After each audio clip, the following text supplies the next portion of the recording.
Assalamualaikum viewers, welcome to my YouTube channel for a new video।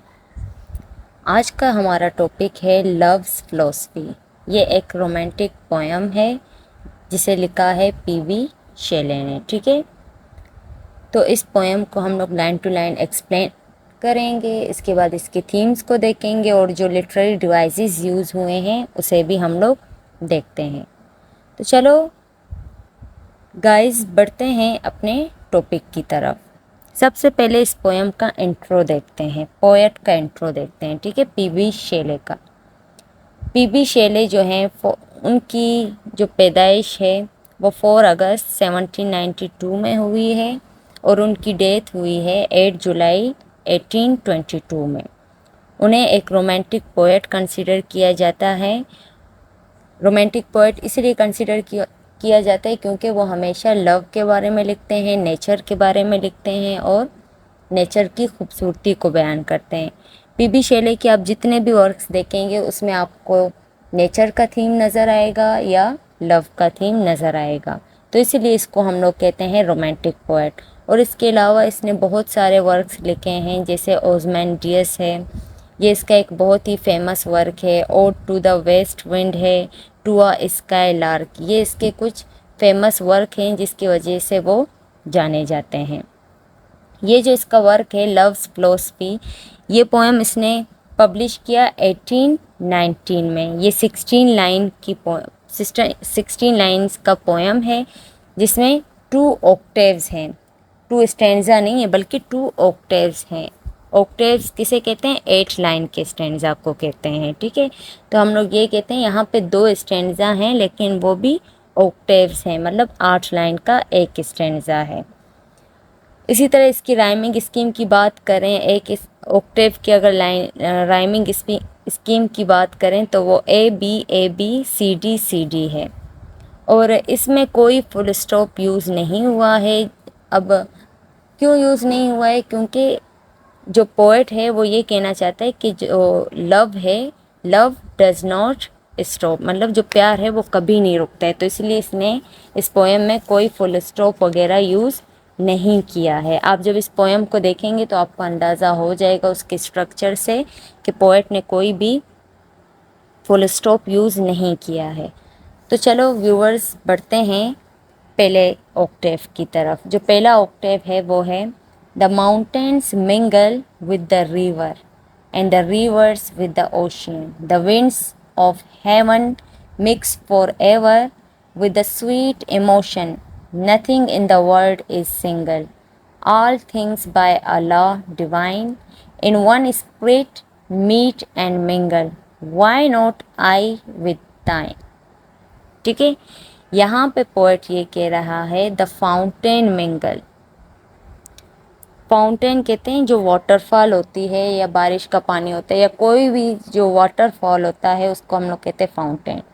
यहाँ पे poet कह रहा है जो माउंटेन हैं, जो फाउंटेन्स हैं, ठीक है, जो वाटरफॉल हैं वो भी जाके दरियाओं से मिलते हैं। ठीक है, ऐसे होता है कि बारिश होती है फिर पानी ऐसे बहते बहते नदी नालों से गुजरता हुआ दरियाओं और समंदरों में जाता है और ये दरिया का पानी ओशियंस में जाता है। ठीक है, समंदरों में जाता है। जो विंड्स ऑफ हेवन है, मतलब जन्नत की जो हवा है उसकी एक स्वीट इमोशन है।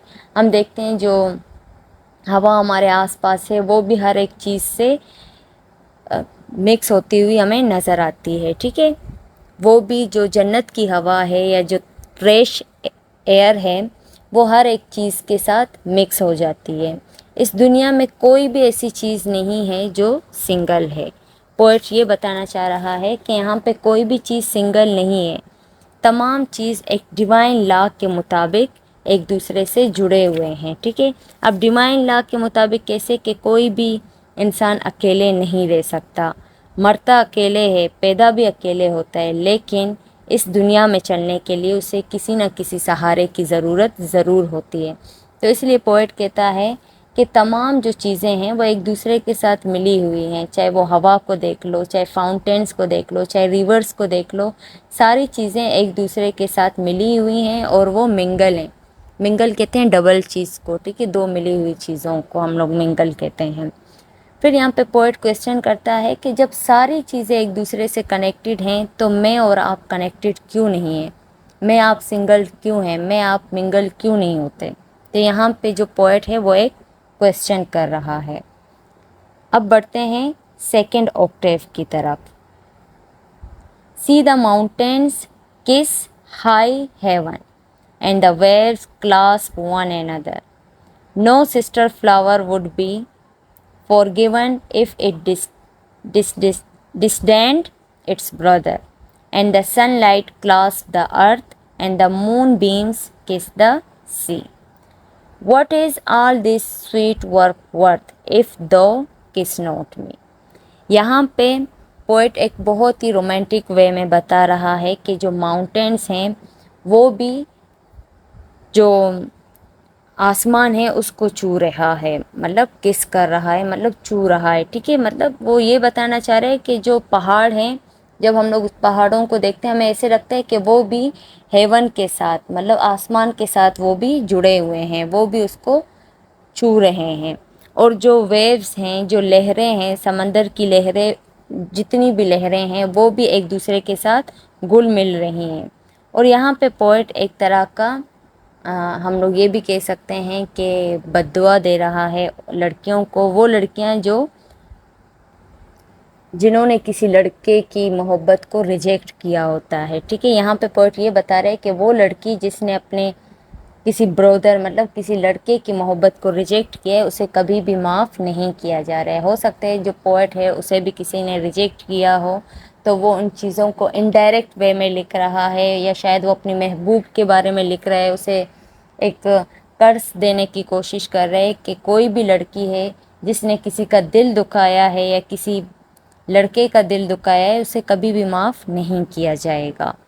ठीक है, तो आगे वो कह रहे हैं कि जैसे जो जब चांद निकलता है, ठीक है, 14वीं का जो चांद होता है, तो उससे उसकी एक अलग ही बीम होती है, अलग ही लाइट होती है।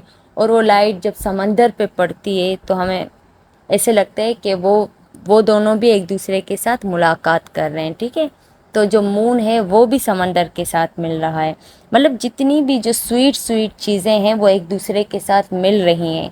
जब सारी चीज़ें एक दूसरे के साथ मिल रही हैं, एक दूसरे को किस कर रही हैं, तो मैं और आप एक दूसरे को किस क्यों नहीं कर रहे, या मैं और आप एक दूसरे के साथ क्यों नहीं मिल रहे। तो ये था पोएट का सेकेंड ऑक्टेव। यहाँ पे पोएट कह रहे हैं कि इस ऐसी चीज़ें जिनका मिलना भी नामुश्किल है बट वो भी मिल रही हैं, तो हम क्यों नहीं मिल रहे। ठीक है, वो एक बहुत ही खूबसूरती के साथ कंपैरिजन कर रहे हैं अपने पोएम में, और लास्ट में वो क्वेश्चन कर रहे हैं। पहले स्टैंजा में भी उसने इसी तरह कंपैरिजन किया और लास्ट में क्वेश्चन किया। सेकंड स्टैंजा में भी उसने एक बहुत खूबसूरती से कंपैरिजन किया, जिस तरह से चीज़ें मिल रही हैं, कैसे मिल रही हैं, उस तरह उसने डिफ़ाइन किया और लास्ट में दोबारा क्वेश्चन किया। तो ये था एक पोएम जिसका मेन आइडिया ये है कि मतलब दुनिया की हर एक चीज़ एक दूसरे से मिल रही है, सिर्फ मैं और आप सिंगल हैं। मैं और आप कौन, मतलब पोएट और उसका बिलव्ड। अब है थीम्स की बात करते हैं। थीम्स में हमारे पास आ जाता है कनेक्टेडनेस, मतलब पोएट ने कैसे डिफरेंट चीज़ों को कनेक्ट किया है। जैसे फाउंटेन को कनेक्ट किया है रिवर के साथ, रिवर को कनेक्ट किया है ओशियन के साथ, विंड को कनेक्ट किया है डिफरेंट चीज़ों के साथ। इसी तरह जो माउंटेन्स हैं उनको स्काई के साथ कनेक्ट किया है, जो मून बीम्स है उसको कनेक्ट किया है सी के साथ। तो हर एक चीज़ को उसने एक दूसरे के साथ कनेक्ट किया है। ठीक है, तो ये भी एक कनेक्टेडनेस का थीम है। दूसरा है यूनिवर्सल लव, और इसी तरह तीसरा है ब्यूटी ऑफ नेचर। चौथा जो थीम है वो है नीड फॉर ह्यूमन। ठीक है, ये सारे शॉर्ट थीम है जो आपको समझ आ गए होंगे। नीड फॉर ह्यूमन यही है कि हर इंसान को किसी न किसी की ज़रूरत ज़रूर होती है। ठीक है, और इसके अलावा रिजेक्शन का भी इसमें थीम है। जिस तरह हमें नज़र आता है कि कैसे एक पोएट कह रहा है, no sister flower would be forgiven if it disdained its brother, मतलब किसी भी लड़की को माफ़ नहीं किया जाएगा अगर वो किसी लड़के का दिल दुखाएगा। तो यहाँ से हमें पता चलता है कि पोएट को ज़रूर किसी लड़की से रिजेक्शन मिली होगी, इस वजह से वो अपने दुख को इस तरह से बयान कर रहा है। इसके अलावा भी बहुत सारी थीम्स जो आपको समझ आए हैं, आप उनको भी हाईलाइट करके लिख सकते हो। अब पढ़ते हैं लिटरेरी डिवाइसेस। लिटरेरी डिवाइसेस यहाँ पे यूज़ हुआ है मेटाफर, जैसे कि सी द माउंटेन्स किस द हाई हेवन, यहाँ पे ये भी मेटाफर है। इसी तरह पर्सोनिफिकेशन यूज़ हुआ है, जैसे the waves clasp one another. अब जो लहरें होती हैं वो तो एक दूसरे के साथ तालियां नहीं बजाती, लेकिन क्या है, ये एक पर्सोनिफाई इसको किया गया है, ठीक है। तो ये एक तरह का पर्सोनिफिकेशन है। इसी तरह एलिट्रेशन यूज़ हुआ है, जैसे कि सी द माउंटेन किस हाई हेवंस, हाई हेवन। यहाँ पे हम लोग देख सकते हैं एस और एच की रिपीटेशन हो रही है, जैसे सी द माउंटेन किस, यहाँ पे एस की रिपीटेशन हो रही है और हाई हेवन में एच की रिपीटेशन हो रही है।